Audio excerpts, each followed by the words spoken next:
What did you make of today's performance?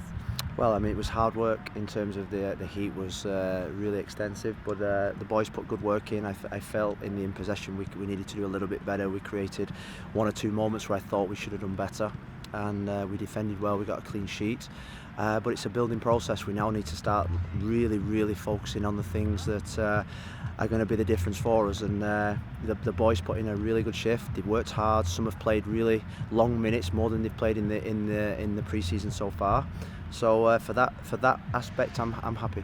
Are there any standout performances or? I think Bassett, Velda, Forey, Sermon, I think played to the levels that we know they can. I thought Bonatig was fantastic in the first 60 minutes, and Gage keeps producing moments. So I think it's about building the fitness. It's about building the consistency. It's about building the sort of like momentum.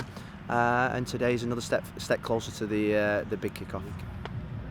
Along those lines, Phil, what's kind of like the battle like for number 10? We saw Velda there, we saw Pipe Moore there for a little bit. Obviously, with DeCosta out, what this first kind of 4 games like without him?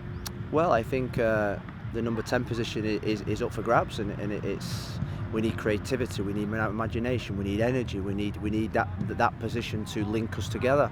And we've looked at different permutations with Pipe and Velda. I think I saw the best of both of them. I thought Pipe came on really well, and Christoph, I think, in that position gives him license to go and find spaces, find the ball more. So I think there's really good signs. But at the end of the day, your most creative players need to score goals, and I think that's the big work on area this week. Alex Bonatig is the first time Timber fans got to see him, but what have you seen from him behind the scenes that fans will like? Well, I think he, you look at him before these games and you think, is he nervous? Is he calm? And he just looks like he doesn't break sweat. That's the way he plays his game. That's what we scouted. We saw a guy that was he had the really good temperament to play, temperament to pass the ball, temperament to defend, and I thought he was outstanding. What does preparation look like for the next game against San Jose? Are you scouting them when you know that there's so many players playing, or are you just kind of focusing on you? It's all about us. This is all about us. You are seeing other teams, other formations for further down the line, but this is more about Portland Timbers getting the players up to speed, making sure that everybody gets match fit for in, was it 10-12 days time?